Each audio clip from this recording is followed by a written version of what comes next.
प्रवर्तन निदेशालय के साथ अरविंद केजरीवाल की आंख मिचौली के खत्म होने का वक्त करीब आ गया है। अरविंद केजरीवाल तो इस इंतजार में बैठे थे कि हफ्ता 10 दिन के बाद ईडी उन्हें छठा समन भेजेगी और वे फिर से उसे गैर कानूनी बताकर ठुकरा देंगे।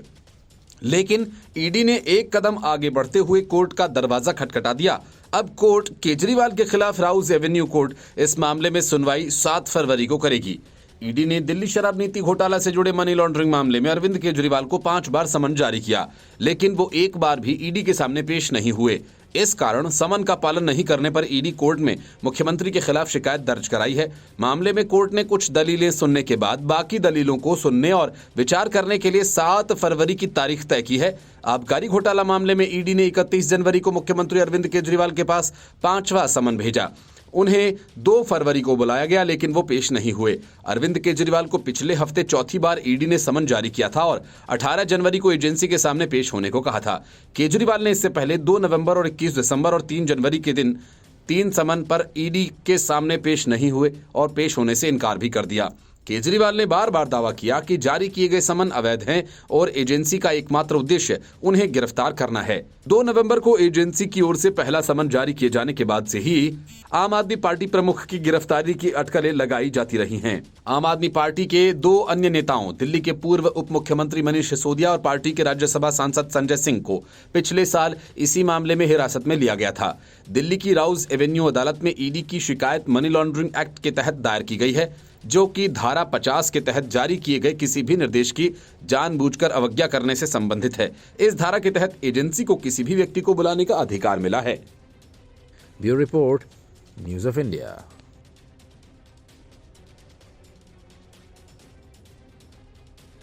राम मंदिर के खिलाफ आपत्तिजनक और भड़काऊ पोस्ट करने वाली मणिशंकर अय्यर की बेटी पर गिरफ्तारी की तलवार लटक गई है। उनके खिलाफ दिल्ली पुलिस की साइबर क्राइम ब्रांच ने मामला दर्ज किया।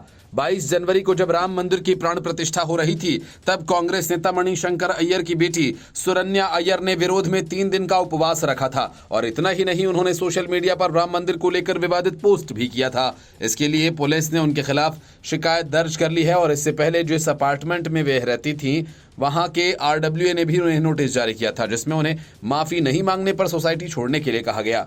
सुप्रीम कोर्ट के वकील और बीजेपी नेता अजय अग्रवाल ने दिल्ली के साइबर क्राइम पुलिस स्टेशन में इसकी शिकायत दर्ज कराई थी। अग्रवाल ने आरोप लगाया कि सुरन्या अय्यर ने रामलला के प्राण प्रतिष्ठा समारोह के खिलाफ विभिन्न सोशल मीडिया प्लेटफॉर्म्स पर आपत्तिजनक टिप्पणी की थी। उन्होंने कहा कि सुरन्या अय्यर ने 20 जनवरी और अन्य तारीखों को फेसबुक, यूट्यूब और अन्य सोशल मीडिया प्लेटफॉर्म पर एक गंभीर आपत्तिजनक बयान पोस्ट किया।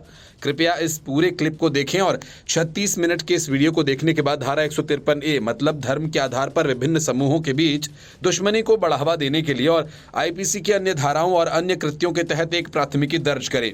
19 जनवरी को सुरन्या अय्यर ने फेसबुक पर लिखा था कि वे भारत के मुसलमानों के समर्थन में हैं और अयोध्या में हिंदू धर्म और राष्ट्रवाद के नाम पर जो कुछ भी किया जा रहा है उसके खिलाफ 22 जनवरी से 3 दिन का उपवास रखेंगी। सुरन्या की पोस्ट से विवाद खड़ा हो गया। दिल्ली के जंगपुरा रेजिडेंट वेलफेयर एसोसिएशन ने कांग्रेस नेता मणिशंकर अय्यर की बेटी शांति और सद्भाव में खलल डालने के लिए कॉलोनी से बाहर जाने के लिए एक पत्र लिखा था।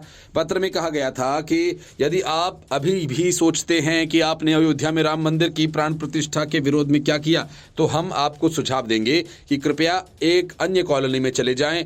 आप वहां जाएं जहां के लोग और वहां के आरडब्ल्यूए इस तरह की नफरत पर आंखें मूंद सकता है। इसके जवाब में सुरन्या अय्यर ने एक फेसबुक पर वीडियो में कहा कि जिस आरडब्ल्यूए की बात हो रही है वह उस कॉलोनी से जुड़ा नहीं है। उनके पिता मणिशंकर अय्यर ने भी राम मंदिर उद्घाटन के खिलाफ बोलते हुए कहा था कि प्राण प्रतिष्ठा समारोह में 4 शंकराचार्यों की अनुपस्थिति प्रधानमंत्री मोदी के लिए महंगी साबित होगी। आरडब्ल्यूए ने वरिष्ठ कांग्रेस नेता से अपनी बेटी के बयानों की निंदा करने के लिए कहा था।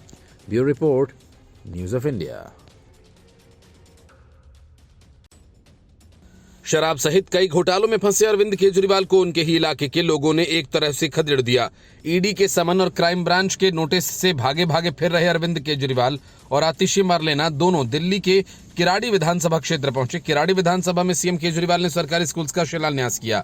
शिलान्यास के बाद जैसे ही सीएम केजरीवाल मंच पर भाषण देने लगे, लोगों ने उनके खिलाफ नारे लगाना शुरू कर दिया। लोगों की नारेबाजी से बौखलाए केजरीवाल ने विरोधी नारों के बीच अपनी भड़ास बीजेपी पर निकाली और जल्दी जल्दी सब निपटा कर निकल गए।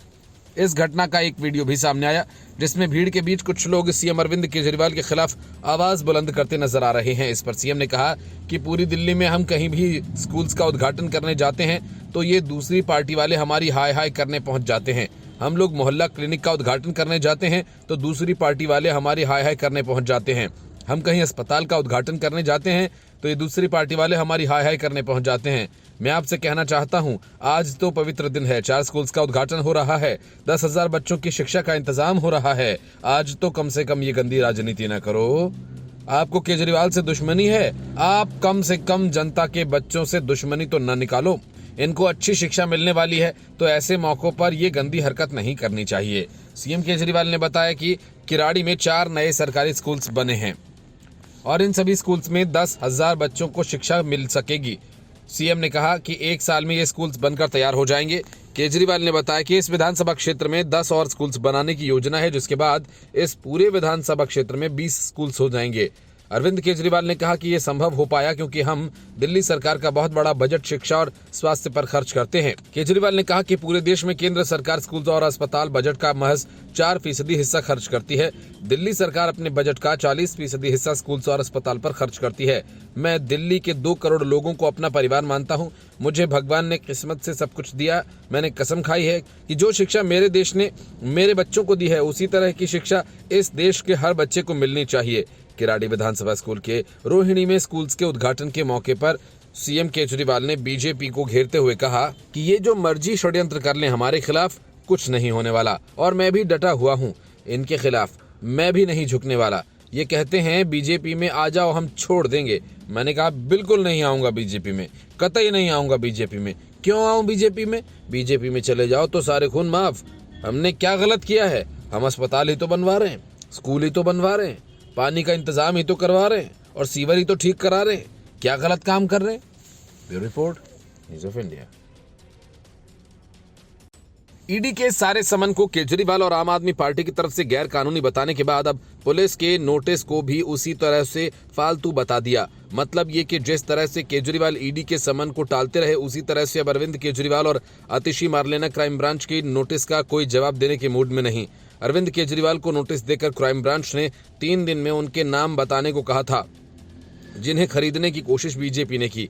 आतिशी मारलेना के भी क्राइम ब्रांच ने इस तरह से जवाब मांगा है। उम्मीद थी कि जिन सबूतों का दावा केजरीवाल और आतिशी मारलेना ने किया वह उनके पास नहीं है। इसी वजह से आम आदमी पार्टी की तरफ से जैस्मिन शाह सामने आई और कहा कि दिल्ली पुलिस की क्राइम ब्रांच ने जो नोटिस दिया वो तो सिर्फ सफेद कागज पर एक खत भर है। जैस्मिन शाह मीडिया के सामने एक कागज लेकर आई और उनका दावा था कि ये महज कागज भर नहीं बल्कि ये एक क्राइम ब्रांच द्वारा दिया गया वही नोटिस है जो अरविंद केजरीवाल को भेजा गया। जैस्मिन शाह ने यह कागज दिखाते हुए कहा कि शनिवार को दिल्ली पुलिस की क्राइम ब्रांच की एक टीम अरविंद केजरीवाल के आवास पर आई थी। वो एक नोटिस देना चाहते थे। नोटिस देने से पहले उन्होंने मुख्यमंत्री के कार्यालय पर करीब 5 घंटे का इंतजार किया। इस नोटिस में कोई एफआईआर नहीं है। इसके अलावा न तो ये कोई समन है और न ही कोई प्राथमिकी जांच की कोई कागज। इस नोटिस में आईपीसी या सीआरपीसी की किसी धारा का उल्लेख नहीं है। ये सफेद कागज सिर्फ एक खत भर है। दरअसल कुछ समय पहले दिल्ली के सीएम अरविंद केजरीवाल ने यह दावा किया था कि बीजेपी ने आम आदमी पार्टी के कुछ विधायकों से संपर्क किया, उन्हें पैसों का ऑफर दिया, खरीदने की कोशिश की, जिसके बाद बीजेपी ने दिल्ली पुलिस के कमिश्नर से मिलकर आम आदमी पार्टी के आरोपों की जांच की मांग की थी। दावा यह किया जा रहा था कि क्राइम ब्रांच ने जो नोटिस आम आदमी पार्टी के राष्ट्रीय संयोजक को दिया उसमें ये पूछा कि आम आदमी पार्टी के किन किन विधायकों को खरीदने का ऑफर मिला था और किन किन से उनके संपर्क हुए थे और इसके बारे में वो पूरी डिटेल दें। क्राइम ब्रांच के इसके एक्शन के बाद आम आदमी पार्टी के अरविंद केजरीवाल के घर पर अहम बैठक भी हुई। इस बैठक में आतिशी, राघव चड्ढा, प्रियंका कक्कड़ भी शामिल थी। कहा जा रहा है कि सीएम हाउस में बैठक के बाद राघव चड्ढा थोड़ी ही देर में निकल गए, लेकिन आतिशी और प्रियंका मौजूद रहे। माना यह जा रहा है कि इस बैठक में क्राइम ब्रांच के एक्शन पर चर्चा हुई है। Bureau report, news of India. Delhi police crime branch के अधिकारियों की एक टीम ने अरविंद केजरीवाल के बाद लुका छुपी खेल ही आतिशी मारलेना को भी नोटिस थमाकर उन विधायकों के नाम पूछे जिनको खरीदने की कोशिश बीजेपी कर रही थी। हालांकि केजरीवाल की तरह नौटंकी करने में माहिर आतिशी ने खुद नोटिस रिसीव करने की जगह अपने ओएसडी को आगे कर दिया। क्राइम ब्रांच ने आतिशी मारलेना से 5 दिन के अंदर जवाब देने को कहा है। पहले केजरीवाल और अब आतिशी मारलेना को नोटिस दिए जाने के बाद आम आदमी पार्टी में खलबली मच गई है। अरविंद केजरीवाल ने मौके की नजाकत को देखते हुए आतिशी मारलेना और राघव चड्ढा दोनों को अपने आवास पर बुलाया और इस नई मुसीबत से बचने के लिए रास्ता तलाशने लगे। माना जा रहा है कि अरविंद केजरीवाल और आतिशी मारलेना दोनों ने बीजेपी के खिलाफ झूठे आरोप लगाकर सनसनी फैलाने की कोशिश की थी, लेकिन अब पुलिस की इस मामले में एंट्री हुई तो सबके हाथ पांव फूल गए। सूत्रों ने बताया कि आतिशी ने अपने कैंप कार्यालय के अधिकारियों को दिल्ली पुलिस क्राइम ब्रांच के अधिकारियों से नोटिस प्राप्त करने का निर्देश दिया जो उनके आवास पर मौजूद हैं। इससे पहले दिल्ली पुलिस की क्राइम ब्रांच टीम शुक्रवार शाम सीएम अरविंद केजरीवाल और आतिशी के सरकारी आवास पर नोटिस देने पहुंची थी।